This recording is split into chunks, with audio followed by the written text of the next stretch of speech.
ఆ వ్యక్తికి ఓటేయండి అని అడిగారు. తప్పలేదు కదా. ఈ రోజున మీరు వందల కోట్లు ఖర్చు పెడుతూ ఉన్నారు. టీడీపీలు, బీజేపీ, జనసేన ఎక్కడి నుంచి వచ్చినాయి డబ్బులు? ఎక్కడి నుంచి తీసుకొచ్చారు? మీరేమో ఎన్ఆర్ఐ ఫండ్లు ఇచ్చిన డబ్బులేమో తీసుకురావడం.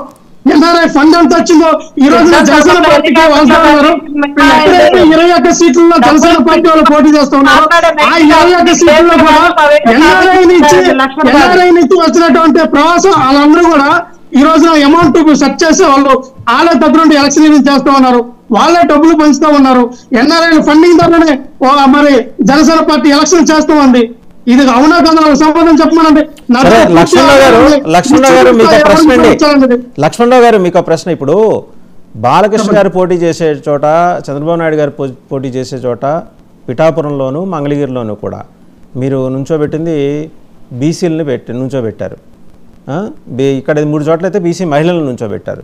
3 చోట్ల కుప్పం మినహాయించి బీసీ మహిళలను నుంచోబెట్టారు. దీని వెనకాల ఎత్తుగడ అంటే వాళ్ళు నుంచోబెట్టి మేము బీసీలకు ఇచ్చామని చెప్పుకోవటం కోసమా? నిజంగా సీరియస్ కంటెండర్స్ అయిన వాళ్ళు? వాసుదేవ్ గారు, రేపు జూన్ 4వ తారీఖు చూడండి. ఈ రోజు జగన్మోహన్ రెడ్డి గారు మిమ్మల్ని ఎవరితో వాడించాలి, మిమ్మల్ని వాడించడానికి ఆడవాళ్ళు చాలు, మా మహిళలు చాలు, వాళ్ళతో మిమ్మల్ని వాడిస్తామని ఈ రోజున మరి మా మహిళల్ని పెట్టడం జరిగింది. ఎందుకంటే మహిళలు తక్కువ అంచనా వేయొద్దండి. ఈ రోజు చాలా సీరియస్ ఆ ఎలక్షన్ జరుగుతూ ఉంది. రాసి పెట్టుకోండి. మంగళగిరిలో నారా లోకేష్ గారు భారీ ఏమంటారు అది కనీసం డిపాజిట్ రాకుండా కూడా ఓడిపోయే పరిస్థితుల్లో నారా లోకేష్ గారు ఉన్నారు.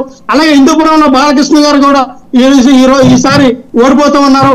అలాగే పిఠాపురంలో వంగా గీత గారి చేతిలో పవన్ కళ్యాణ్ గారు తునకలుగా ఓడిపోతున్నారు. అక్కడ కనీసం 50,000 ఓట్లు కూడా పవన్ కళ్యాణ్ గారికి పడవని మాకున్నటువంటి సర్వే.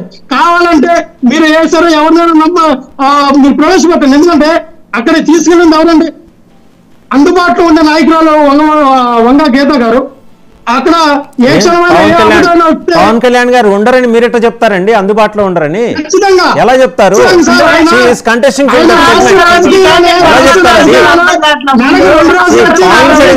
ఆయన అందుబాటులో ఉండరు, ఆయన అందుబాటులో ఉండరనే మాట ఎలా అంటారు మీరు? వాసుదేవ్ గారు, ఆయన రాష్ట్ర రాజకీయాలు చేయడానికే నెలకు 2 రోజులు కేటాయించిన వ్యక్తి. 2 రోజులు వచ్చి వెళ్ళిపోయిన వ్యక్తి ఈ రోజున అదే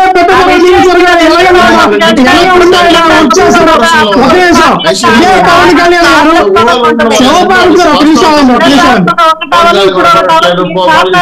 గారు బాబు గారు కనపడట్లేదంటే అర్థమవుతుంది. ఇదే పవన్ ఏమన్నారమ్మా, నా బాధ్యత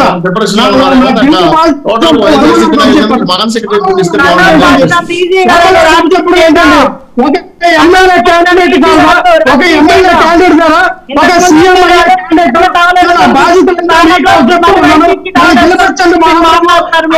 సాలు పట్టుకుంటుంటే అందరూ కూడా చిక్కేస్తుంది. చిక్కేస్తుంది. నడిపించేది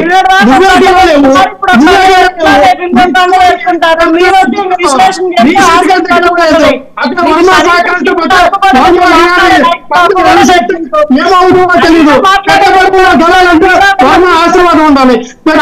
గెలాలంటే వర్మ సహకరించాలి. పెట్టబడులో మీకు ఇదవనంటే వర్మ పనిలేదు. అంతే వర్మ రాజకీయాలు జరిగితే ఏం చేస్తూ ఉన్నావు? నిన్ను నమ్మే ఓట్లేదు, నిన్ను నమ్మే అక్కడ ఓట్లేదు.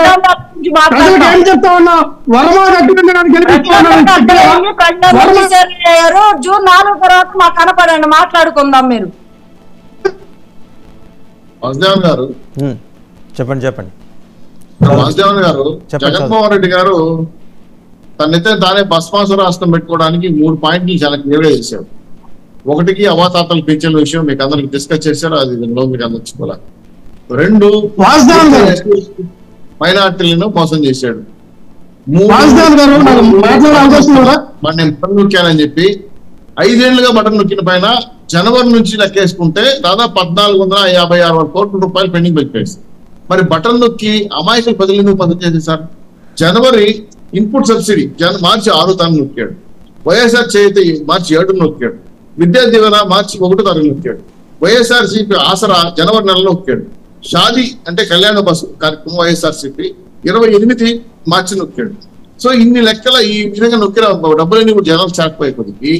జనానికి ఒక్కసారిగా డబ్బులు ఇచ్చేయాలని చెప్పి 15,000 కోట్ల పైసలకు ఇస్తామంటే 10వ తేదీ లోపల ఇవ్వమని చెప్పి ఈసీ చెప్తే ఇవ్వకుండా ఆపేసి చివరాఖరణ ఈ 15,000 కోట్ల రూపాయలు ఇవ్వడం అంటే ఇప్పుడు ఎలక్షన్ కమిషన్ అప్లికేషన్ పెట్టింది, సింగిల్ బెంచ్ కోర్టు అప్లికేషన్ పెట్టింది.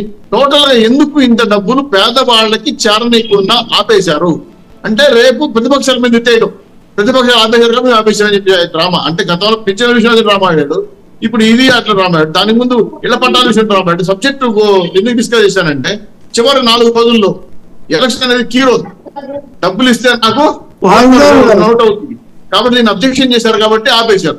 సో ఇది కుట్ర కదా, జనాలు మోసం చేయడం కదా. ఇన్ని రోజులు బటన్ నొక్కింది జగన్మోహన్ రెడ్డి గారి మీద కేసు పెట్టాలి కదా, చట్ట వ్యతిరేక చర్య కదా, అమాయకుల మీద చీట్ చేయడం కదా. ఇంత దుర్మార్గమైన కేసులు పెట్టడం తప్పులు చేయడం వల్ల ఎంత బాగా తయారైందంటే శ్రీనివాస్ చౌదరి గారు పేద ప్రజలకు మంచి సరిగా కార్యక్రమాలు జగన్మోహన్ రెడ్డి గారు ప్రవేశపెడితే అడుగడుగున మీ కంప్లైంట్ మీరు పేద ప్రజలకి ఆ జరిగే మంచి ఏ మొహం పెట్టుకుని ఓట్లు అడుగుతారు, ఏ మొహం పెట్టుకుని పేద ప్రజలు ఓట్లాడతారు, ఏ మొహం పెట్టుకుని మీరు రాష్ట్ర ప్రజలు ఓట్లాడతారు.